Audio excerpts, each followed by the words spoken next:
E aí, pessoal, ainda sobre o impacto da derrota e do mau jogo do Grêmio, o que nós podemos projetar, o que sai da partida lá no Paraguai e como fazer para reverter, o que nós vamos falar a partir de agora. César Cidade Dias falando de Grêmio aqui no YouTube, papo de gremista para gremista, mas sem antes, no primeiro comentário, você tem o passo a passo de um trabalho home office que pode lhe dar mais de R$4.000 de renda extra com um investimento de R$67, eu disse 4.000 de renda extra por mês, com um investimento de R$67. Não perca esta oportunidade, está aqui no link abaixo, tanto na descrição como no primeiro comentário. O Grêmio perdeu de virada 2-1 para a equipe do Independiente Del Valle. Até aí nenhum problema. Não é fácil jogar Libertadores, sobretudo jogos fora de casa. Mas o que aconteceu no jogo vai além de uma mera derrota, uma derrota de 2-1, totalmente que se possa reverter jogando dentro da arena. O Grêmio foi amplamente dominado. Amplamente dominado. Falei muito sobre isso na live depois do jogo, mas nós temos aqui que a partir do momento em que a gente olha de novo algumas situações, a gente precisa refletir um pouco mais. O Diego Souza, na coletiva dele de jogo ontem, ele colocou muito a questão em cima da questão extracampo, dificuldade de treinamento, e acho que isso sim tem um ponto importante que a gente tem que colocar. O fato do Grêmio não ter conseguido treinar durante praticamente toda a semana, obviamente prejudicou o Grêmio.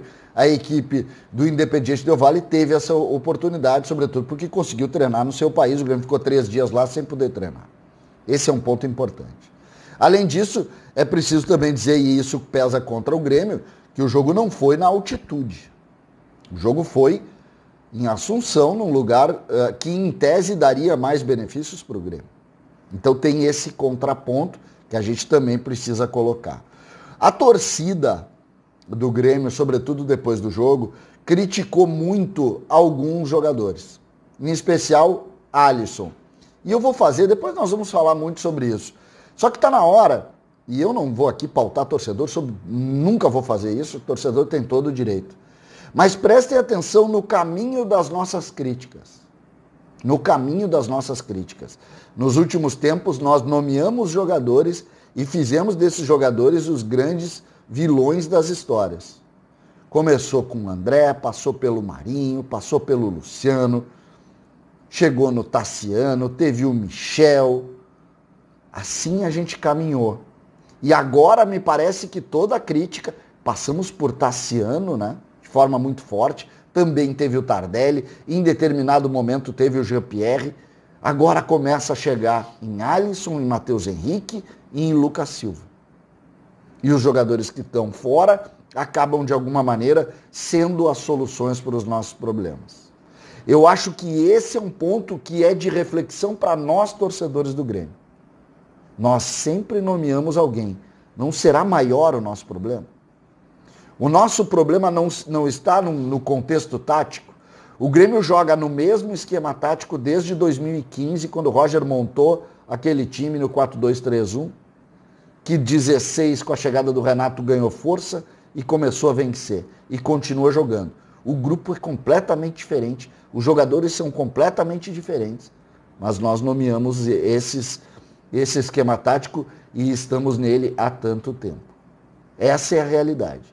E quando a gente começa, ano após ano, a sempre achar um culpado dentro do campo, a gente precisa parar e dizer, opa, o Marinho melhorou fora daqui, o Luciano melhorou fora daqui, agora os daqui, mais uma vez a gente começa a buscar como culpado dos fracassos do Grêmio, sobretudo nesses jogos como o de ontem, que o Grêmio foi amplamente dominado, e isso é que mais me assusta. O Grêmio foi, por exemplo, foi muito prejudicado pela arbitragem.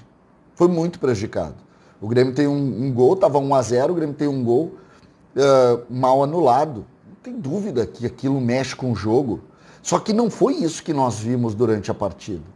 Nós vimos um time ser amplamente dominado por outro. Todo o jogo. O Grêmio tem 10 minutos quando faz o gol numa bola parada e acabou. Depois o Grêmio é dominado pelo adversário de forma total. Não adianta a gente botar e tapar o sol com a peneira. Ou a gente vai para dentro do problema e tenta entender. O time estava desfigurado? Claro que estava. Claro que o Grêmio tinha problemas ali. Claro que a gente poderia ter um time mais forte e tem um time mais forte. O Grêmio teve que colocar um terceiro lateral que estava em Porto Alegre. Evidente que isso tem relação com o jogo. A gente não pode tirar. Só que é mais do que isso. A diferença do jogo foi muito maior do que um lateral improvisado, do que uma dificuldade física. A diferença do jogo foi muito maior. O que nós podemos fazer? E aí entram os pontos que a gente precisa analisar. Mais uma vez, Breno foi a grande solução. Então, acho que é incontestável isso. Eu não achei os zagueiros mal. Os zagueiros também foram prejudicados pelo esquema que não conseguiu encaixar nunca no adversário. Os adversários trocaram bola na frente da área do Grêmio toda noite. Então eu não vejo esse o problema. Agora, quem pode e quem deve voltar para o enfrentamento do Grêmio no jogo em Porto Alegre?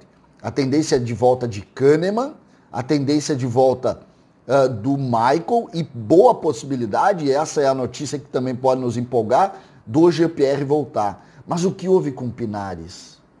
Pinares saiu por quê?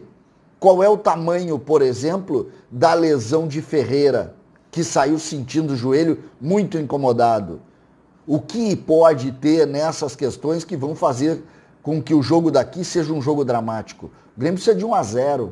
1-0 em casa, em Libertadores, não é nada demais. O que deixou e deixa esse ponto de interrogação gigantesco na cabeça de todos os torcedores é por que o Grêmio jogou tão pouco. Essa é a questão. Por que a distância tão grande para um time que tem 1/10 do investimento que o Grêmio tem? Essas são perguntas que estão norteando a cabeça do torcedor.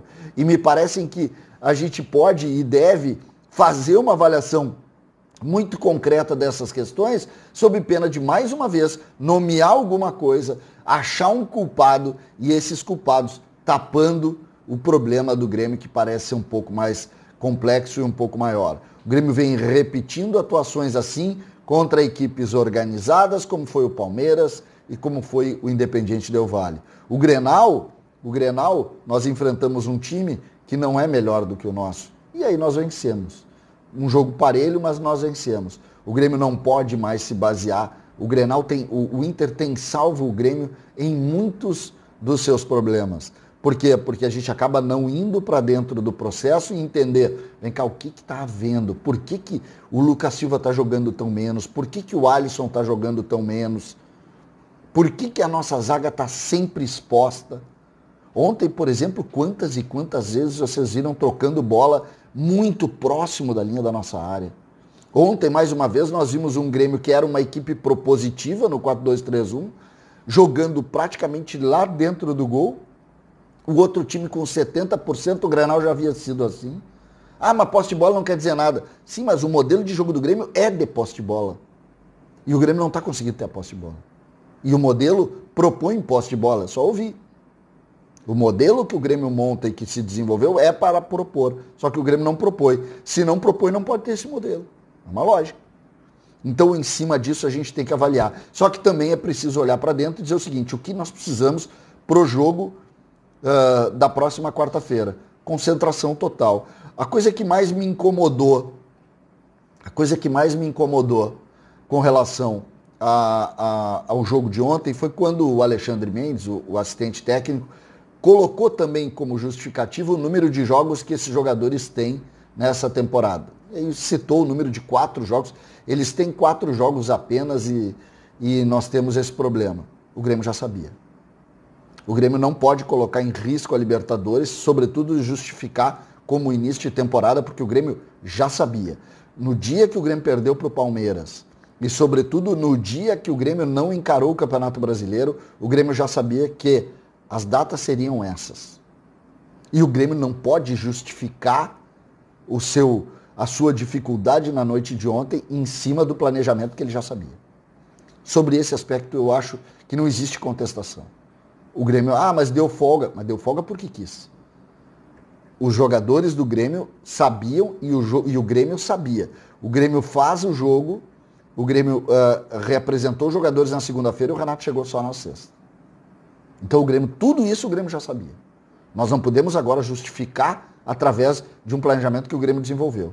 O Grêmio não pode colocar sob risco a classificação em cima do seu planejamento. A classificação na Libertadores, o presidente disse isso, e acho que ele foi muito inteligente quando disse, até os investimentos podem ser comprometidos se o Grêmio não avançar. Até os investimentos.